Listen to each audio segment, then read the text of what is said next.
أعوذ بالله من الشيطان الرجيم بسم الله الرحمن الرحيم وبه نستعين إنه خير ناصر ومعين وصلى الله على سيدنا محمد وآله الطيبين الطاهرين المعصومين واللعن الدائم على أعدائهم أجمعين. أما بعد، فقد قال الصفات الثبوتية الذاتية. الصفة الثانية القدرة. تعريف القدرة: القدرة هي المكنة على الفعل أو الترك مع الاختيار والإرادة في ذلك، فهي من صفات الفاعل المريد المختار.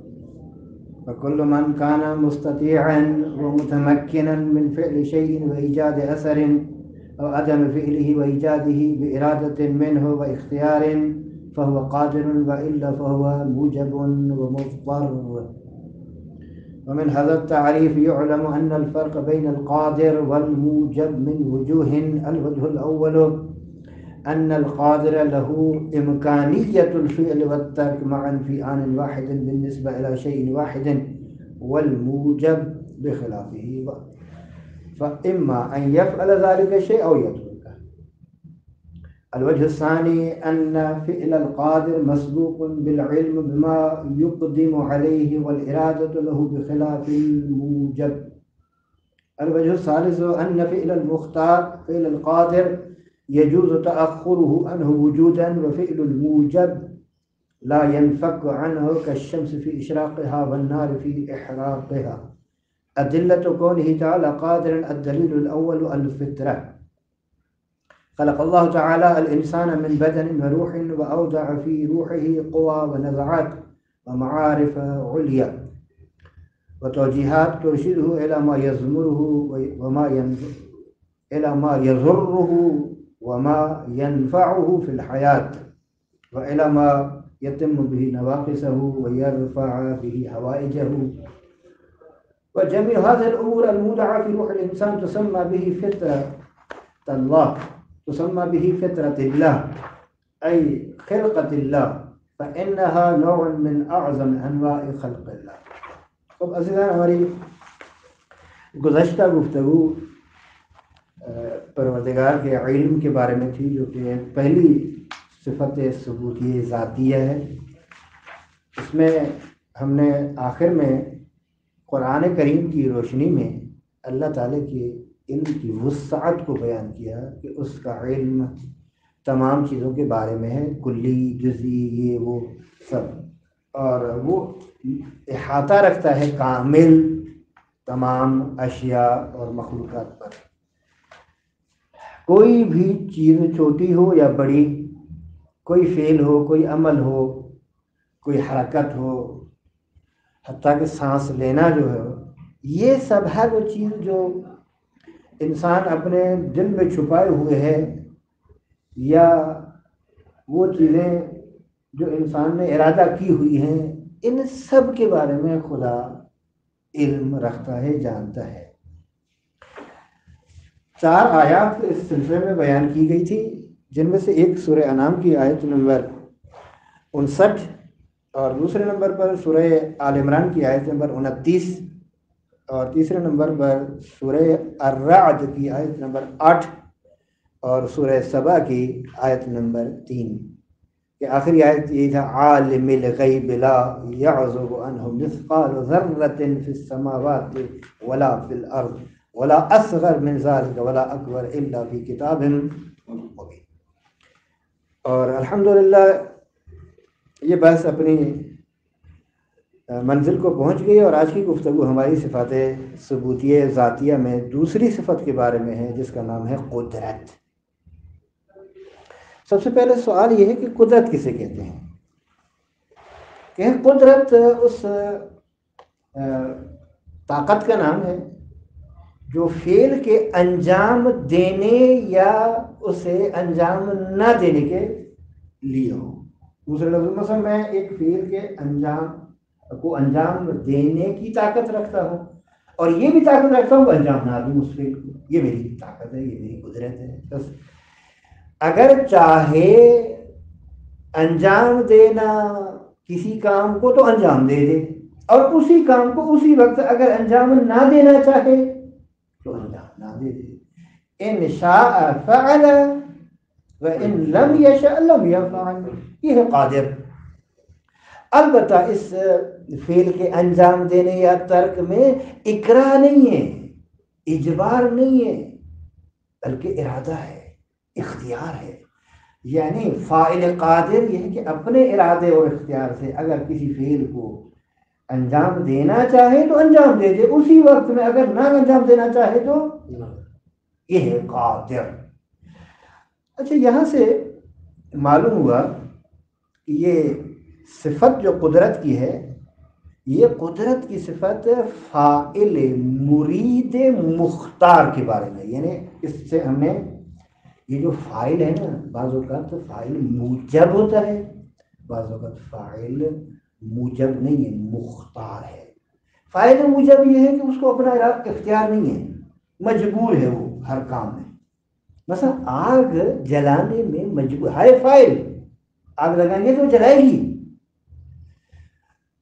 مثلا یہاں ایک کاغذ پڑے ہیں، ان کاغذوں کو آپ آگ لگا دیں، آگ کا کام ہے جلانا، لیکن آیا اس آگ میں اپنا ارادہ ہے کہ اگر چاہے کہ جلائے، نہ چاہے تو نہ جلائے؟ نہیں ہے، کیونکہ یہ فاعل موجب ہے۔ فاعل موجب کبھی بھی اس فعل سے جدا نہیں ہے۔ یا مثلا فرض کریں سورج کے اپنے بس کی بات نہیں ہے، اس کے اپنے روگ میں نہیں ہے، اپنے طاقت اور قدرت میں نہیں ہے کہ وہ روشنی نہ دے، جب نکلے گا تو روشنی ہوگی۔ وہ بادلوں کے سائے میں آ جائے وہ ایک جدا بات ہے، لیکن سورج اور روشنی اصلاً یعنی وہ چیز ہے کہ ممکن نہیں ہے انفکاک اور جدائی ہے دوسرے کے ساتھ۔ تو یہ فاعل موجب۔ فاعل مختار کیا ہے کہ ایک ہی وقت میں ایک ہی شے کے بارے میں اگر مشیت تقاضا کرے کہ انجام دے تو انجام دے دے، اگر مشیت تقاضا نہ کرے تو انجام نہ دے دے۔ بس اللہ قادر، اللہ فلاں کو امام بنا رہا ہے۔ امام بنانا ایک فعل ہے، فعل خدا ہے، اس لیے کیونکہ مشیت الہی تقاضا یہ کر رہی ہے۔ مشیت خود یہی ارادہ ہے۔ ہاں، مشیت وہی ارادہ، یعنی ارادہ الہی یہ ہے کہ علی ابن ابی طالب صلوات اللہ وسلم علیہ امام اول، اللہ نے تشریع کر دیا، وہ تکوین کی بات نہیں کر رہا، تشریعاً قانون میں فلاں کو امام نہیں بنایا، اس لیے کیونکہ اللہ کا ارادہ اس کے متعلق نہیں تھا، اللہ نہیں چاہتا، کیونکہ وہ ظالم ہے، اور چونکہ حکمت پروردگار کے عدل الہی کے خلاف ہے کہ ظالم کو امام بنا دے، اس لیے نہیں بنایا۔ اور یہ عدل الہی کے مطابق ہے، حکمت الہی کے مطابق ہے کہ ایسے شخص کو امام بنائے جو عصمت رکھتا ہو، اور پھر مراتب اور مراحل عصمت کو مد نظر رکھتے ہو۔ سوال بس یہاں سے واضح ہوا کہ یہ جو آپ نے تعریف کی قدرت کی، یہ قدرت صفت ہے ایک ایسے فاعل کی جو صاحب ارادہ بھی ہے اور صاحب اختیار بھی ہے، یعنی مجبور نہیں ہے، نہیں مجبور نہیں ہے۔ اچھا، پھر یہاں سے وہ کہتے ہیں کہ ہر وہ شخص جو استطاعت رکھتا ہو، قدرت رکھتا ہو، تمکن رکھتا ہو کہ ایک فعل کو یا ایک شے کو انجام دے، یا ایک شے کو ایجاد کرے، یا اسی شے کو ایجاد نہ کرے یا انجام نہ دے اپنے ارادے کے ساتھ، اپنے اختیار کے ساتھ، تو اس کو کہیں گے قادر۔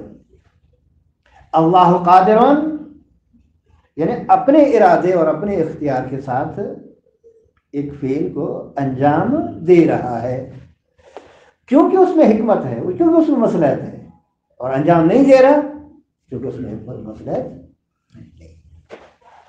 برعکس اس کے اگر ایک فاعل ایک ہی شے کی نسبت انجام دینا اور انجام نہ دینا، فعل اور ترک، اس کے بس میں نہ ہو، فقط فعل ہی ہو یا فقط ترک ہی ہو، تو یہ فاعل موجب ہے۔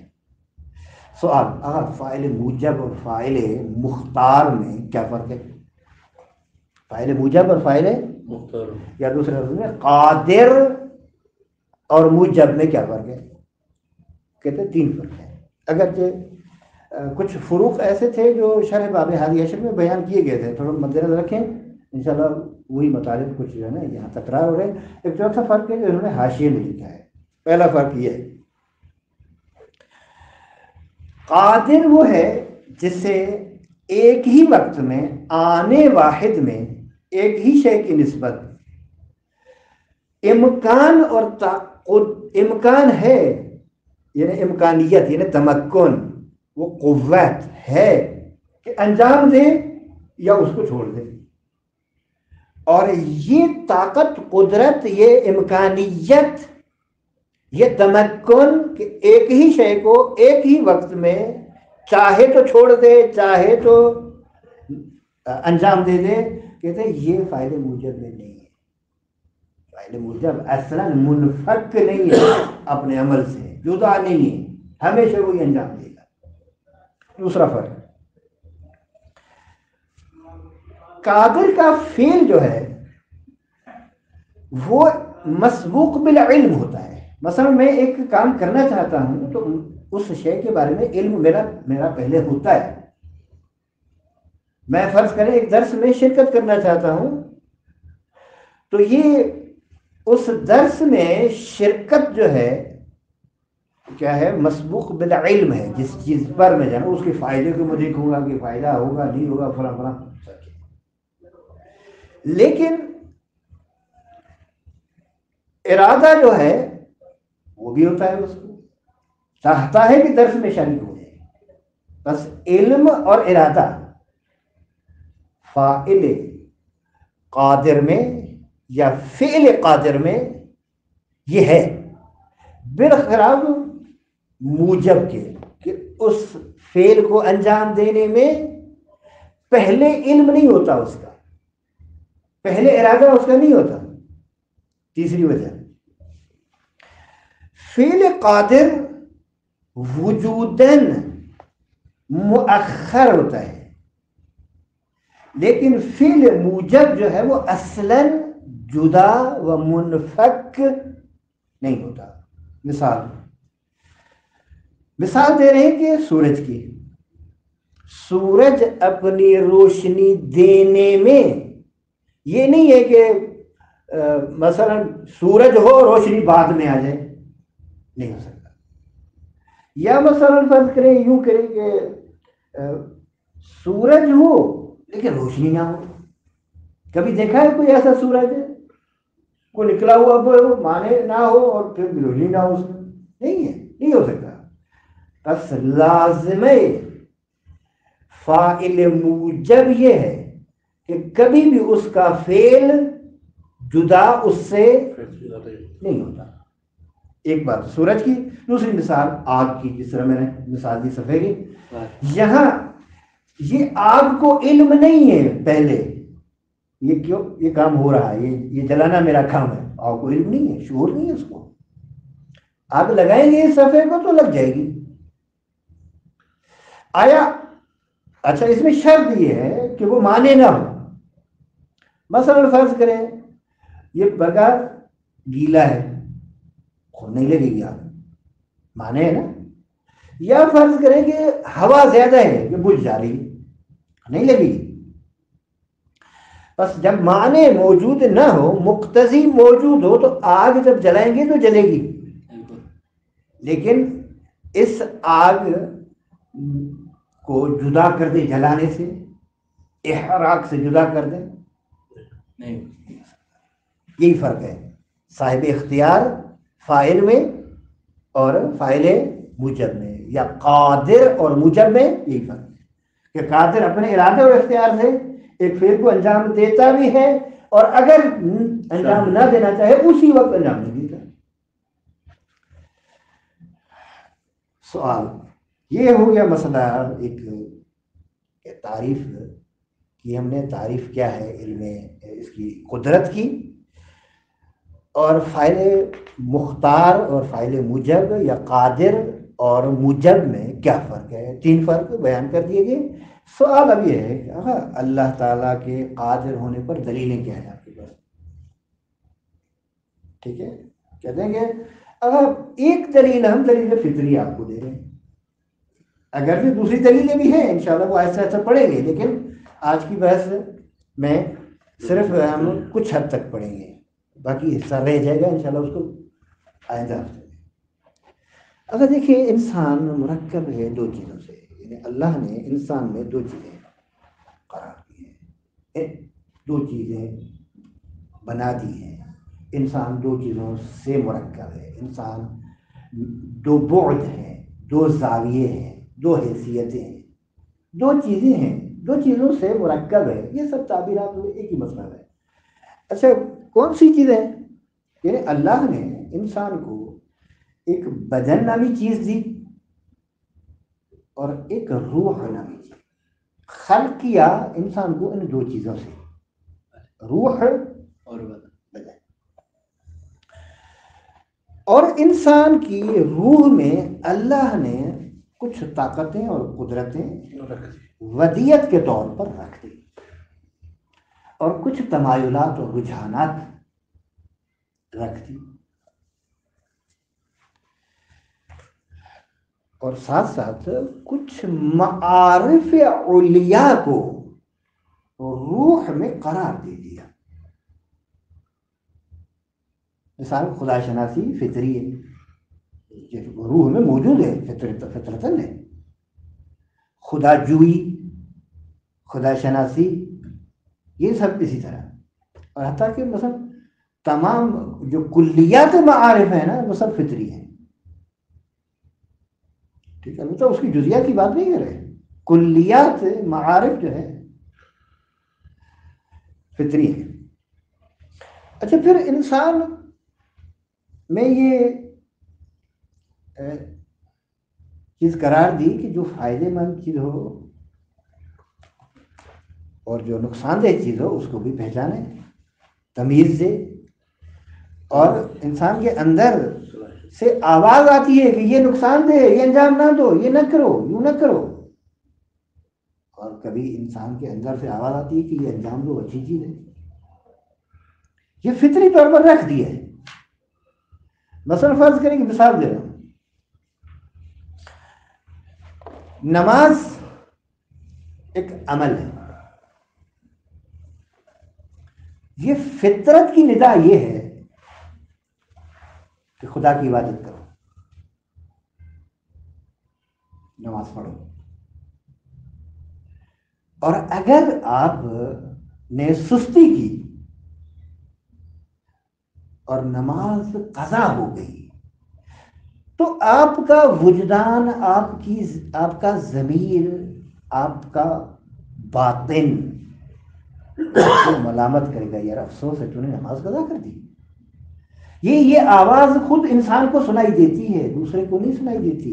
خود وہ انسان وہ کہتا ہے یار آج میں نے اچھا نہیں کیا، یار ملامت کرتا ہے۔ بس یہ اگر اللہ نہ رکھتا تو یہ آواز مجھے سنائی بھی نہ دیتی، آواز ہوتی نہ تو پھر کہاں سے سنائی دیتی۔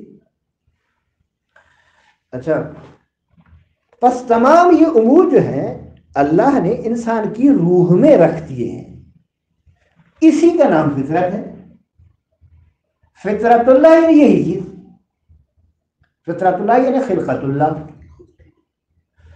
اس میں کوئی تغیر نہیں ہوتا، کوئی تبدل نہیں ہوتا، اور اللہ کی خلقت کی قسموں میں سب سے بڑی یہی خلقت ہے انسان۔ اچھا یہ فطرت جو ہے وہ تمام انسانوں میں مشترک ہے۔ اچھا فطرت زمان اور مکان کے ساتھ تبدیل نہیں ہوتی، ایسی اسی طرح رہتی ہے، چاہے آپ اسلامی ملک میں رہیں تو بھی یہی ہے، غیر اسلامی ملک میں رہیں تو بھی ہر زمان اور ہر مکان میں ثابت ہے۔ اچھا اس میں کوئی تغیر نہیں آتا، اس میں کوئی تبدل نہیں آتا، لہذا لا تبدیل لخلق اللہ کی آیات جو ہے وہ اسی مطلب کی طرف اشارہ کر رہی ہیں۔ اچھا اب یہ سوال یہ ہے کہ بعض اوقات یہ ہوتا ہے کہ انسان اگر خدا شناسی فطری ہے تو یہ اتنے کافر کیوں ہیں؟ اگر خدا شناسی یا دین شناسی فطری ہے، اگر اچھے اعمال کی طرف رجحان فطری ہے تو یہ برائی کیوں؟ کہتے ہیں دیکھیے، انسان جب شہوات میں ڈوب جائے، جب خود کو وقف کر دے شہوات کے پیچھے، اور اسی طرح اگر انسان شہوات کی اس شہوات کے سمندر میں غرق ہو جائے یا لذتوں میں غوطہ لگانے شروع کر دے، تو اس صورت میں ایک حائل اور مانع آ جاتا ہے ان امور میں جو فطری تھی۔ یہ مکمل مردہ نہیں ہوتی، اس کی روشنی کم ہو جاتی ہے۔ باقی انشاءاللہ اس سوال کو، اس اعتراض کو اور اس کے جواب کو انشاءاللہ کل پڑھیں گے۔ آج صرف یہاں تک عبارت کی تصدیق کرتے ہیں، پھر دیکھیں۔ بسم اللہ الرحمن الرحیم۔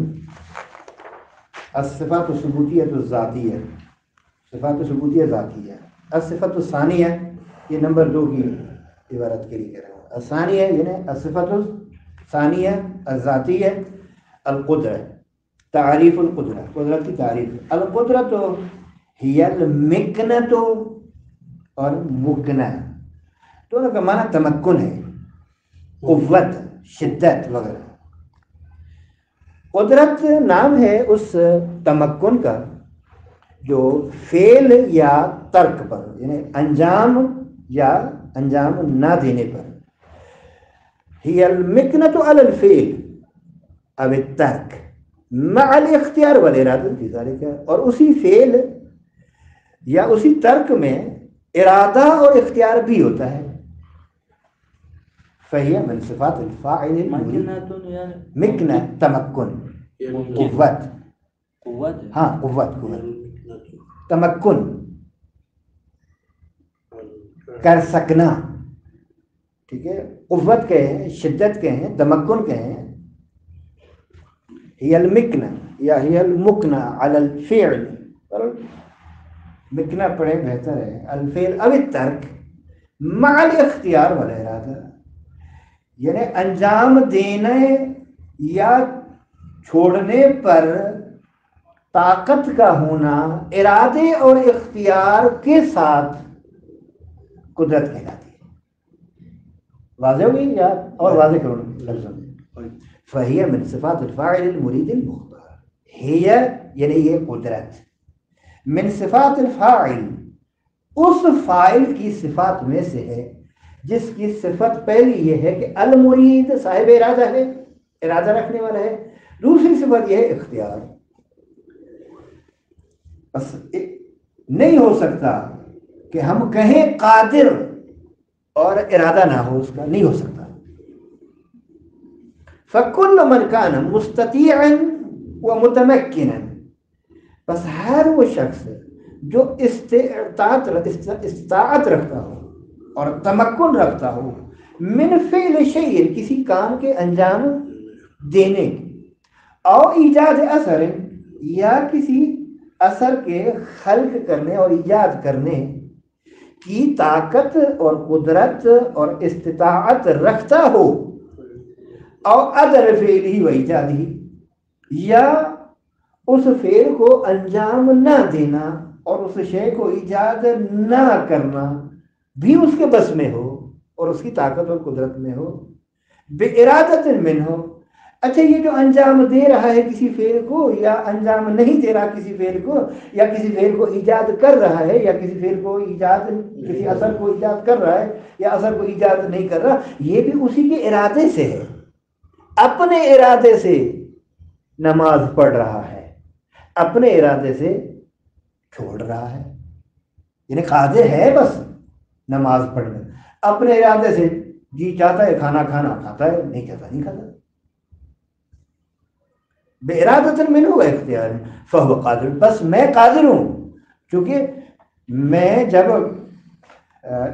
کھانا کھانا ایک عمل ہے، اور جب ضرورت محسوس کرتا ہوں تو کھاتا ہوں، جو ضرورت محسوس نہیں کرتا نہیں کھاتا۔ یا مثلا بعض اوقات یہ ہوتا ہے کہ اصلا ضرورت نہیں ہے لیکن پھر بھی کھاتا ہے، اور بعض اوقات ضرورت ہوتی ہے پھر بھی نہیں کھاتا۔ یہی ارادہ ہے، یہی اختیار ہے، یہی قدرت ہے۔ فہو قادر وإلا، اگر ایسا نہ ہو، بس ہر وہ شخص جو استطاعت رکھتا ہو کسی کام کے انجام دینے میں یا کسی اثر کے خلق کرنے ایجاد کرنے میں یا کسی فعل کے انجام نہ دینے یا مثلا ایجاد نہ کرنے میں اپنے ارادے اور اختیار کے ساتھ، تو وہ فاعل مختار اور قادر کہا جائے گا۔ لیکن اگر اس طرح نہ ہو تو کہتے ہیں وَإِلَّا فَهُوَ مُوجَبٌ وَمُضْطَرٌ، وغیرہ یہ موجب ہے اور مضطر ہے۔ ومن ہونا ومن هذا التعریف، اور اس تعریف سے یعلم معلوم ہوا کیا، ان الفرق بین القادر والموجب من وجوہ، کہ کچھ وجوہ ہیں قادر اور موجب کے درمیان فرق، یعنی دوسرے لفظوں میں قادر اور موجب میں چند جہات سے فرق معلوم ہو گیا اسی تعریف سے۔ الوجہ الاول، پہلی وجہ یعنی پہلا فرق قادر اور موجب میں یہ ہے کہ ان القادر له امکانیت الفعل، وہ فعل کا انجام دینا ممکن ہے، امکانی قدرت ہے اس کو، وَتَرْكَ مَعَ الْفِي عَنِ الْوَاحِدٍ، ایک ہی وقت میں انجام دینا اور انجام نہ دینا اس کے بس کی بات ہے، امکانی ہے یعنی اس کے بس میں ہے، اس کے روگ میں ہے، اس کی طاقت میں ہے، اس کی قدرت میں ہے، بالنسبت الی شیء واحد، ایک ہی شے کی نسبت۔ میں نے کھانے کی مثال دی اب، الموجب بخلافہ، لیکن فاعل موجب جو ہے وہ برعکس ہے اسی کے، یعنی وہاں ایک ہی شے کی نسبت ایک ہی وقت میں، وہاں دو چیزیں نہیں ہیں، ایجاد اور ترک یا فعل اور ترک نہیں ہے، ایک ہی چیز ہے، یا ہے ترک یا بالکل ترک ہے یا بالکل فعل ہے۔ الوجہ الثانی ان فعل القادر مسبوق بالعلم بما يقدم علیہ والارادت له بخلاف الموجب، کہتے ہیں بے شک قادر کا عمل، قادر کا فعل مسبوق بالعلم ہے، یعنی اس عمل کے انجام دینے سے پہلے ارادہ ہوتا ہے، اس کا علم ہوتا ہے، یعنی پہلے علم ہے پھر انجام دیتا ہے، پہلے ارادہ ہے پھر انجام دیتا ہے، ایسے نہ ہو کہ ارادہ نہ ہو انجام دے دے، یا مثلا علم نہ ہو پھر وہ فاعل وہ قادر نہیں کہا جائے گا، اس کو موجب ہے۔ ان فعل القادر مسبوق بالعلم بما يقدم علیہ، جس پر اقدام کرنا چاہتا ہے، والارادت، یہ عطف ہے علم کے ساتھ، یعنی مسبوق بالعلم والارادت، علم و ارادے کے ساتھ مسبوق، یعنی پہلے مرحلے میں ارادہ و علم ہے پھر وہ فعل قادر ہے، بخلاف الموجب، بخلاف موجب کے، کہ وہاں ایسے نہیں ہوتا کہ اس کا اپنا ارادہ نہیں ہوتا، یعنی پہلے اس فعل کے پہلے ارادہ نہیں ہوتا اس کا، یقدم یہاں پر اقدام کرنا، انجام دینا۔ اچھا، مثلا فرض کریں میں ایک خوب زیارت امام رضا علیہ السلام کے لیے جانا چاہتا ہوں، یہ ایک عمل ہے نا، میں زیارت امام رضا علیہ السلام یہ مطلوب ہے میرا، یہ ایک عمل ہے، زیارت امام رضا ایک عمل ہے، اس عمل کے لیے میں نے پہلے تو نیت کر لیا نا کہ میں جاؤں، پھر وہ ارادہ جو انسان کا ہوتا ہے اس میں اور خالق کے ارادے میں جو فرق ہے، وہ مختلف مراحل سے گزر کر وہ فائدہ بھی ہے امام کی زیارت کا، نہیں یہ سب چیزیں سوچ کے ہاں فائدہ ہے، حجت خدا ہے، ضروری ہے میرے اوپر، یہ سب چیزوں کو سوچ کر انسان حرکت کرتا ہے، اٹھتا ہے، تلتلا اٹھا کے مدرسہ آیت اللہ خوئی سے نکل کر وہاں جاتا ہے، وہاں جا کر زیارت کر لیتا ہے. تو بس پہلے کیا ہے؟ پہلے ارادہ ہے، علم ہے، پھر وہ فعل وجود میں آتا ہے. لیکن فاعل موجب میں ایسے نہیں ہوتا کہ پہلے وہ مثلا آگ جو ہے وہ ارادہ کرے اور یا مثلا اس کو علم ہو پھر جلائے، نہیں ہوتا ہے.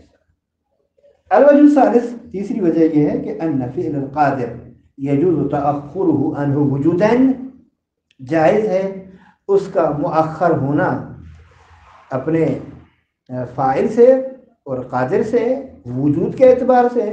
وفعل الموجب، فعل موجب جو ہے لا ينفك عنہ، اس سے جدا نہیں ہے، یعنی ہمیشہ ساتھ ہیں دونوں، آگے پیچھے والا سسٹم نہیں، ایک مورد میں بھی نہیں ہوتا. کالشمس فی اشراقها والنار فی احراقها، جس طرح سورج اپنی روشنی دینے میں اور آگ اپنے جلانے میں. ادلۃ کونہ تعالی قادرا، الدلیل الاول القدرۃ، اللہ تعالیٰ کے قادر ہونے کی دلیلیں. پہلی دلیل دلیل فطرت، الفطرت، اس دلیل کا بیان جو آدھا آج پڑھیں گے انشاءاللہ، آدھا کل کے لیے. خلق اللہ تعالی الانسان من بدن و روح، اللہ تبارک و تعالی نے انسان کو بدن اور روح سے خلق فرمایا ہے. وَأَوْدَعَ فِي رُوحِهِ، اور ودیت اور امانت کے طور پر رکھی ہیں اللہ نے انسان کے روح میں. کون سی چیزیں رکھی ہیں؟ یہ مفعول بہ ہے. قوا جمع قوت، ونزعات جمع نزعہ، نزعہ یعنی میل، تمایلات، رجحانات، ٹھیک ہے، گرائشات. ومعارف العلیٰ، یہ علیٰ صفت معارف کی، اور بلند ترین معارف اللہ نے انسان کے روح میں قرار دیے ہیں. وتوجیہات ترشدہ، اور توجیہات کہ جو انسان کو رہنمائی کر رہی ہے، الی ما یضرہ، اس شے کی جانب جو انسان کو نقصان پہنچا رہی ہے، وما ینفعہ، اور اس شے کی طرف جو انسان کو فائدہ دے رہی ہے فی الحیات، زندگی میں. یعنی ایک ایسی طاقت اور قدرت بھی رکھتی ہے کہ یہ عمل ٹھیک ہے، یہ ٹھیک نہیں ہے، یہ عمل صحیح ہے، یہ صحیح نہیں ہے، یہ کرنا چاہیے، یہ نہیں کرنا چاہیے، اس میں فائدہ ہے، اس میں فائدہ نہیں ہے. یہ انسان کی روح میں اللہ نے رکھ دیا ہے.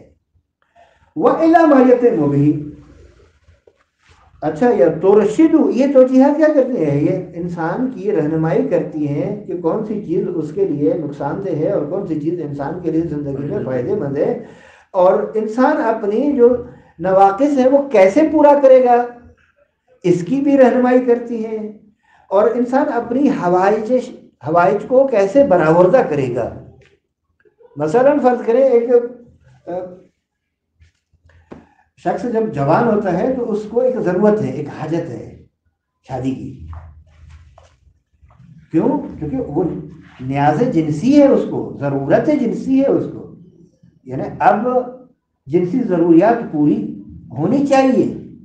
لہذا یہ کون سی چیز ہے جو انسان کو اس طرف رہنمائی کر رہی ہے؟ یہ انسان کے اندر رکھی گئی چیزیں ہیں، یہ باہر سے نہیں آتی.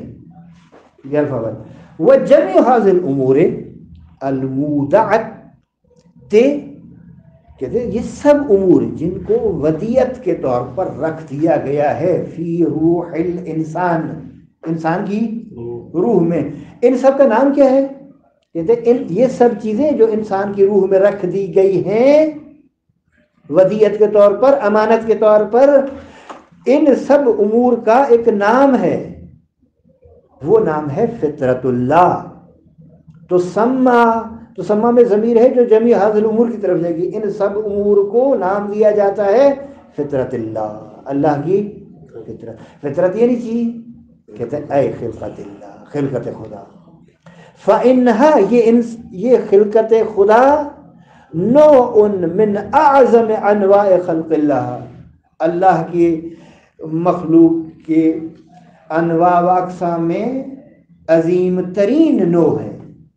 اعظم انواع خلق اللہ، یعنی اس سے بڑھ کر اور نہیں. وَهَذِهِ الْفِطْرَةُ مُشْتَرَكَةٌ بَيْنَ جَمِيعِ أَفْرَادِ الْإِنسان. یہ فطرت تمام انسان کے افراد کے درمیان مشترک ہے، چاہے وہ انسان کسی بھی قوم اور قبیلے سے تعلق رکھتا ہو، کسی بھی ملک سے تعلق رکھتا ہو، کسی بھی زبان سے تعلق رکھتا ہو، کوئی فرق نہیں ہوتا. یہ سب انسانوں میں یہ چیزیں رکھ دی گئی ہیں اس کی روح میں. ثابتۃ فی کل زمان و مکان. یہ تمام چیزیں ہر انسان میں ہیں اور ثابت ہیں ہر جگہ پر، ہر زمان میں. لا یطرأ علیہا تحول ولا تغییر ترا یطرأ یعنی عارض ہونا. ٹھیک ہے، عارض نہیں ہوتا ان امور پر کوئی تغیر اور تبدل اور تحول. یہ ایک حال سے دوسری حال میں جانا تحول مانا ہے. تغیر یعنی چینج ہونا، چینجنگ نہیں ہے ان میں. فَهِيَ أَمْرٌ قَهْرِيٌّ فِي وُجُودِ الْإِنسان. بس یہ امر قہری ہے وجود انسان. لا يملك فيه تصرفا. انسان ان میں تصرف کا مالک نہیں ہے، خود مالک نہیں ہے. ولا يقع تحت تأثیر عاطفة. اور یہ امور عاطفے اور اس کے رغبت یا عادت کے ماتحت واقع نہیں ہوتی. بل ہی قائمۃ علی ما ہی علیہ ابدا. بلکہ یہ ثابت ہیں اور یہ امور ہیں جب تک انسان انسان ہے. ما دام الانسان، جب تک انسان انسان ہے یہ سب صفات اپنی جگہ پر برقرار ہیں.